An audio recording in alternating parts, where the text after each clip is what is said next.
Have you noticed your favorite treat doesn't melt like it used to? Or that the iconic purple wrapper feels strangely light in your hand, even though the receipt says you're paying more than ever? At Coles or Woolworths, Aussies are facing a calculated betrayal. We're living through the Great Reformulation. In 2024, as cocoa prices skyrocketed, manufacturers made a dodgy call: swap premium cocoa butter for cheap industrial vegetable fats. The result? Supermarket shelves are packed with fake blocks shrunken in size but doubled in price. Many have legally lost the right to be called chocolate, hiding behind loopholes like Choc or compound coatings. Today we're exposing 6 iconic Aussie products hitting your wallet. From the shrinkflation scandal and missing letter loopholes to palm oil wax masquerading as snacks, I'm stripping back the foil on this systemic shift and giving you the veto power so you'll never be dudded at the checkout again. Think back to your weekly grocery shop 10 years ago. You'd reach for a Cadbury Dairy Milk family block, a solid 220-gram slab of chocolate that felt substantial in your hand. It was the gold standard of Aussie households, as recognizable as Vegemite. But the block you see today is a ghost of its former self. Back in 2015, that standard 220-gram block cost around $3.50. Fast forward to today, the weight has plummeted to just 180 grams while the price has surged toward the $8 mark. Do the maths. You are paying nearly 180% more per gram of chocolate than you were a decade ago. Cadbury calls this responding to market conditions, but consumer advocates have a different name for it: shrinkflation. This is a tactical deception. The brand knows that if they change the physical footprint of the purple wrapper too much, you'd notice immediately. Instead, they've kept the design almost identical, hoping your muscle memory won't register that 18% of the product has simply vanished. When you break a square off today, it feels thinner, more fragile. It's no longer the chunky indulgence it once was. This matters because Cadbury is the market leader. When the biggest brand in Australia can hollow out its flagship product by a fifth without changing the front of the pack, it sends a green light to every other manufacturer. They realize they can charge you premium prices for less substance, setting a dangerous pattern for the entire confectionery aisle. It's not just about the missing 40 grams, it's about the erosion of a promise. But I want to hear from you. Have you felt that hollow feeling when picking up your usual block lately? Is there a brand you've stopped buying because it's just gotten too small? Let me know in the comments. I want to see which ones are the worst offenders, but shrinking the block is just the first stage of the betrayal. Other brands have moved beyond size, targeting the very chemistry of what we call chocolate. If you wander into the baking aisle at Coles, you'll find bags of what look like convenient melting chocolate buttons for home bakers. But look closer at the label. It doesn't say chocolate buttons, it says Choc buttons. That single missing letter, those 3 missing vowels, is the legal loophole that should have every consumer on high alert. In 2024, Coles reformulated these buttons, and the backlash from the community was explosive. One home baker, a grandmother who had used the same recipe for 20 years, shared her frustration online after her granddaughter's birthday cake was ruined. She followed the usual steps, but instead of a glossy liquid, the buttons turned into hard, gritty little pellets that refused to melt, even after 20 minutes in a hot oven. Why did this happen? The old recipe used actual chocolate. The new version? Sugar, hydrogenated palm oil, and a measly 6% cocoa powder. Under food standards Australia, New Zealand, FSANZ, milk chocolate must contain at least 20% cocoa solids and a specified minimum of cocoa butter. Because these buttons only hit 6%, they are legally forbidden from being called chocolate. This is compound chocolate, a term that sounds technical but really just means chocolate-flavored palm oil. Coles saved a fortune by replacing expensive cocoa butter with cheap industrial fat. You are left with a product that doesn't perform like chocolate, doesn't taste like chocolate, and legally isn't chocolate. But unless you read the fine print on the back, the packaging gives no hint that the soul of the product has been ripped out. If you think this is only a Coles problem, Woolworths is playing the exact same game. Their essentials cooking melts are shelved right next to real chocolate chips, designed to be grabbed by a busy shopper in a hurry. The front of the bag shows luscious, dripping chocolate over a sponge cake. It looks professional, premium even. But the back label tells a story of cost-cutting and compromise. The ingredients list is a carbon copy of the Coles failure: sugar first, vegetable oil second, including fully hydrogenated palm oil, and that same 6% cocoa powder figure. Notice the pattern? Real chocolate is built on cocoa mass and cocoa butter. Compound chocolate is built on sugar and industrial oil. Most shoppers miss the tiny text on the front that says milk compound chocolate. They assume cooking chocolate melts means exactly what it says. The sensory difference is staggering. Real chocolate has a clean, sharp snap when you break it, and it melts at body temperature, disappearing smoothly on the tongue. This compound version, it's waxy. It feels like a dull, heavy mass in the mouth. It doesn't melt so much as it dissolves into a greasy puddle that leaves an oily film clinging to your palate.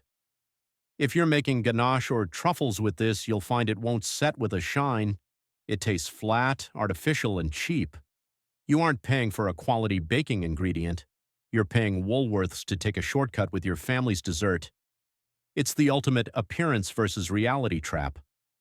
This trend has even reached our national icons.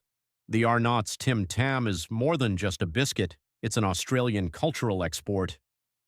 Millions of us have grown up doing Tim Tam slams with a cuppa.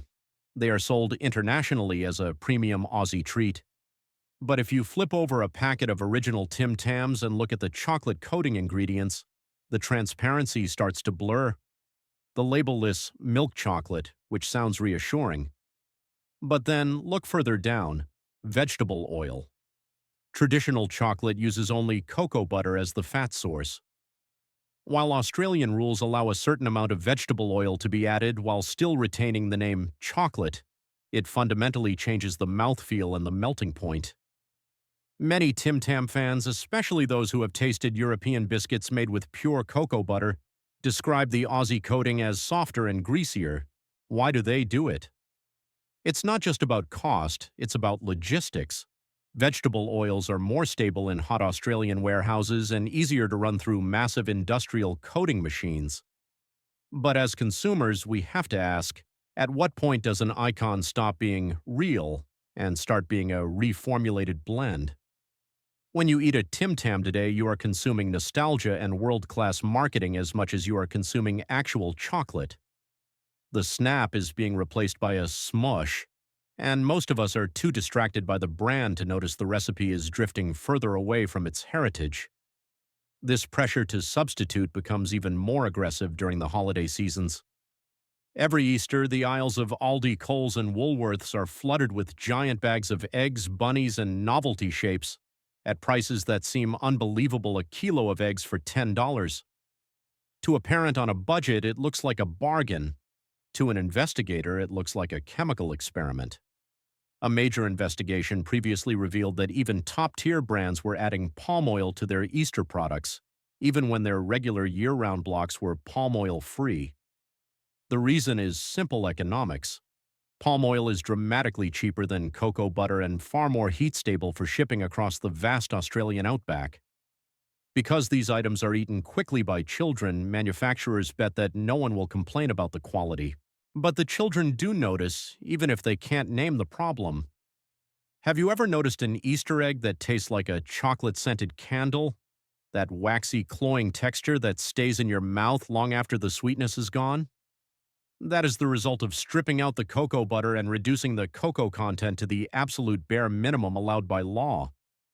They are selling you a Choc compound novelty, not a chocolate treat. If a manufacturer can sell you a kilo of eggs for the price of 2 small blocks of real chocolate, you have to ask what was sacrificed. In this case, it was the integrity of the ingredient list. Be honest, have you ever bitten into a festive treat and felt like you were chewing on a chocolate-scented candle? Or had a baking disaster because the chalk wouldn't melt? Tell your story below. Your comment might just save someone else a ruined dessert. Finally, we have to talk about the health halo of dark chocolate. Many of us reach for dark chocolate specifically because we think it's the better choice: more antioxidants, less sugar, a more sophisticated treat. The word dark on the label suggests intensity and high cocoa content.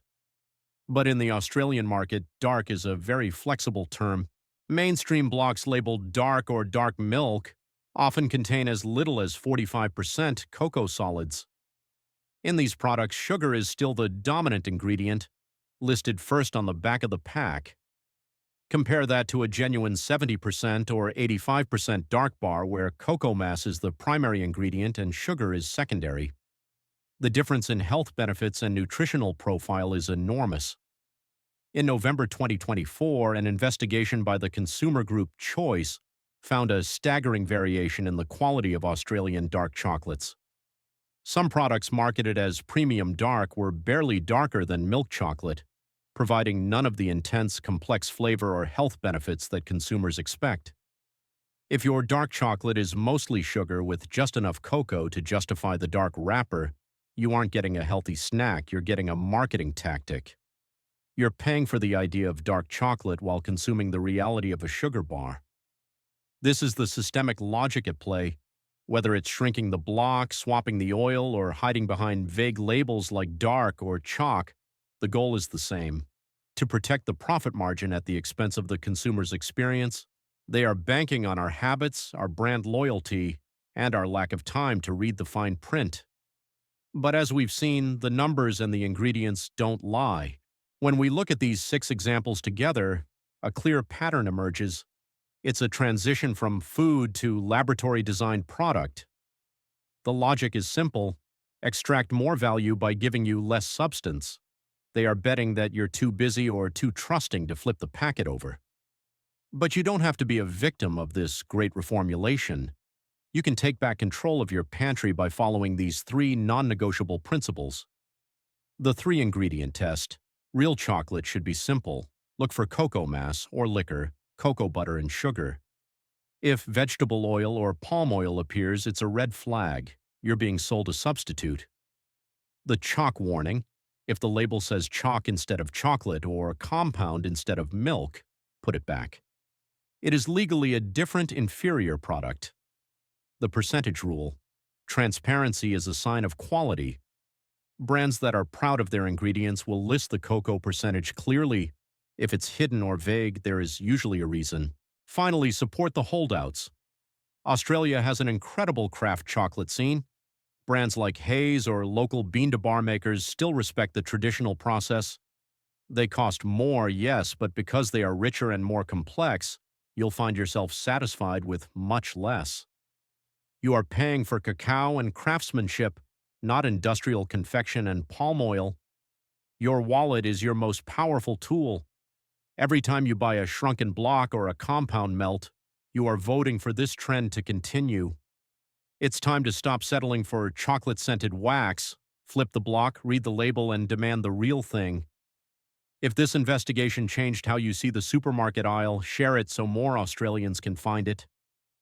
We're currently looking into the secret changes in breakfast cereals, so hit subscribe to make sure you don't miss our next deep dive into what's really hiding on our shelves. And if you want more deep dives into the secret ingredients hiding in Aussie pantries, hit that subscribe button and turn on notifications. Thanks for watching. Legal notice. All figures regarding weight, grams, and pricing are cited directly from market reports and current supermarket listings. The analysis of ingredients is based on current Australian food standards and regulations. This content is produced in the interest of consumer protection, exercising the rights of free speech and public interest journalism.